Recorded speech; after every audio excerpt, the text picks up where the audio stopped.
नमस्कार दोस्तों, मैं अंकुर उपाध्याय स्वागत करता हूं आप सभी का आपके अपने YouTube channel share market analysis में। दोस्तों, बाजार की बात करें तो निफ्टी आपको 40 पॉइंट लाल निशान में दिख रहा है, लेकिन स्मॉल कैप और मिड कैप में भरपूर तेजी है, जिसकी वजह से मार्केट ब्रेथ काफी शानदार कर रही है। पहले मैं आपको थोड़ा निफ्टी के बारे में लेवल्स शेयर करना चाहूंगा।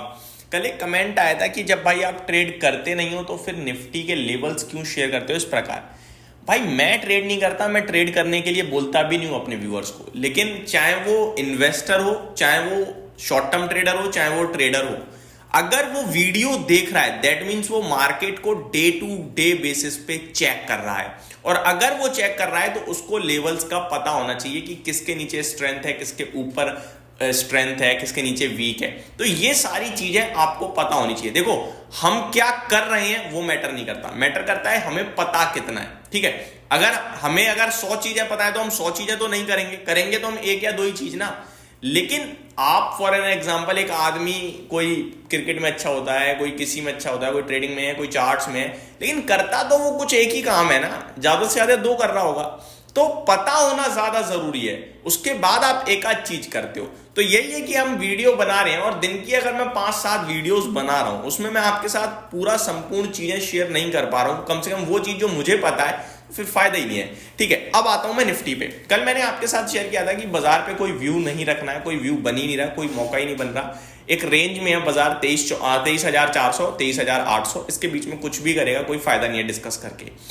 एग्जैक्टली आप देखो 8 पॉइंट ऊपर खुला निफ्टी, ऊपर खुलने के बाद करीब 20-30 पॉइंट ऊपर गया और वापस से 100 पॉइंट नीचे गया। अभी रिकवर हो रहा है और अब 40 पॉइंट नीचे दिख रहा है। कुछ नहीं है, नीचे आज आपके लिए 23,504 का लो लगा, ऊपर में 23,630 का हाई लगा। अगले 3 दिन बाजार बंद है, तो मैं तो कहूंगा कि ट्रेडर जो करते भी हैं वो भी कुछ ना करें। क्यों करना, छोड़ो ना, बेकार। 3 दिन रिलैक्स करो यार, एंजॉय करो, लंबा वीकेंड है। ठीक है जी, खबर वगैरह होंगी, मैं आपके साथ डिस्कस करूंगा। और वैसे भी अगर आप कुछ करने जा रहे हो तो मैं आपको 2 चीजें बताना चाहूंगा। हमारे बाजार 3 दिन बंद है, इस बीच में अमेरिका 2 दिन खुलेगा, एक आज रात में और एक मंडे को। और आपको पता ही है यूएस में हर दिन कोई ना कोई बड़ी खबर, बड़ी स्टेटमेंट ट्रम्प साहब की तरफ से आ जाती है। अब उसका कैसा रिएक्शन, कैसा रिफ्लेक्शन नहीं पता। आप डेटा ही तो रीड कर सकते हो कि कोई क्या बोलने वाला है, वो थोड़ी आपको पता है, तो मतलब नहीं बनता ट्रेड करने का, पहली बात। अब मैं आपके साथ केवल जानकारी पर्पस के लिए चीजें शेयर करता हूं। तो निफ्टी में कुछ नहीं हो रहा, वो झूल रहा है, झूलने दो, वो बाजार बस क्लियर बता रहा है, झूलने दो। बाकी कल का डेटा बहुत पॉजिटिव था। 3326 करोड़ की फ्यूचर्स में बाइंग करी, एफआईज ने 11,111 करोड़ की बाइंग करी, कैश मार्केट में डीआईज ने करीब 2,517 करोड़ की बाइंग करी। तो ये डेटा सारा अच्छा था, बस इसको छोड़ते हैं अभी हम, क्योंकि अब नए फाइनेंशियल ईयर में प्रवेश कर गए हैं, आप ये कह सकते हो। Financial year exactly date wise तो नहीं है, लेकिन एक्सपायरी निफ्टी से रिलेटेड अगर आप देखोगे तो अब नई फाइनेंशियल ईयर में ही होगी। अच्छा, एक्सपायरी से रिलेटेड भी कुछ बड़ी खबरें आई हैं, स्टॉक्स वाले सेक्शन में कवर करेंगे, पहले आगे बढ़ते हैं। मिड कैप इंडेक्स करीब 0.5% ऊपर है, स्मॉल कैप इंडेक्स में करीब 1% की तेजी है, जिसकी वजह से मार्केट ब्रेथ काफी अच्छी दिख रही है। तो बीते 2 दिनों में जो बाजार में तेजी हुई ना, उससे ज्यादा पोर्टफोलियो आज ऊपर होगी, क्योंकि बीते 2 दिनों में जो हुआ वो इंडेक्स में हुआ, स्टॉक्स में नहीं हुआ, लेकिन आज स्टॉक्स में हो रहा है, तो पोर्टफोलियो अच्छी होगी। आज सेक्टर स्पेसिफिक बात करूं तो FMCG, mid cap select, PSU banks, energy, bank Nifty, real estate में तेजी है। गिरावट कहां है, आईटी, फार्मा, ऑटो। ये ही 3-4 सेक्टर्स हैं जिनको लेकर मैं अपने व्यूअर्स को लगातार शेयर कर रहा हूं कि सावधान रहिए, फ्रेश बाइंग ज्यादा मत कीजिए, और इन्वेस्टेड हो तो अपना वेटेज थोड़ा कम कर दो। कम सेक्टर बहुत अच्छे हैं ये लॉन्ग टर्म के लिए, लेकिन करंट सिचुएशन थोड़ी खराब है, तो इसलिए मैं थोड़ा रिड्यूस वेटेज करने के लिए आपके साथ लगातार बेसिस पे शेयर कर रहा हूं। इनफैक्ट बीच बीच में जब ये काफी तेज भागते हैं तब भी मैं कहता हूं कि सावधानी बरतो, क्योंकि इनका बिजनेस यूएस में जो है वह यूएस में बड़ी दिक्कत चल रही है भाई साहब, ये तो हमें क्लियर दिख रहा है। तो आगे पीछे होकर वो कंपनियों पे इफेक्ट आएगा, रिजल्ट्स पे दिखेगा इंपैक्ट, और फिर स्टॉक्स कहीं ना कहीं वीक परफॉर्म करेंगे थोड़ा बहुत।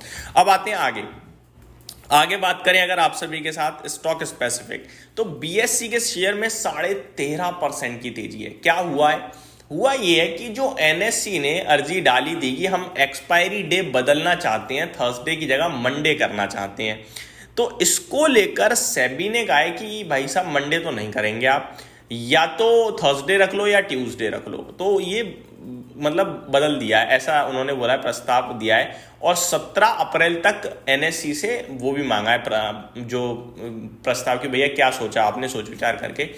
तो ये कुछ होता हुआ दिख रहा है जो बीएससी को पसंद आ रहा है कि शायद मंडे एक्सपायरी होती तो उनके वॉल्यूम्स पे इंपैक्ट आता, लेकिन अभी नहीं आएगा और इसीलिए बीएससी खुशियां मना रहा है और 13.5% रॉकेट हो गया है। हालांकि मेरे को इतनी तेजी वाली खबर लगी नहीं, बट ठीक है, तेजी है तो तेजी है।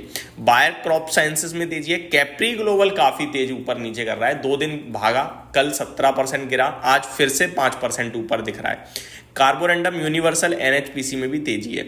अच्छा, बीएससी भागा तो भागा, एंजल वन, सीडीएसएल ये सेंटिमेंटल पॉजिटिव हो गए, जिसमें अगर उस पे वो क्या कहते हैं वॉल्यूम्स आए एनएससी पे या बीएससी पे, ब्रोकर तो एंजल वन ही है, ठीक है, मतलब ब्रोकर्स तो बहुत सारे हैं, बट एंजल वन कहीं भी ट्रेड चले इनको तो पैसा बनना ही था, फिर भी ये खुश हो रहे हैं बीएससी के लिए फायदा है तो ये थोड़ा सा मार्केट ओवर रिएक्ट कर रहा है, बट ठीक है, अच्छी बात है।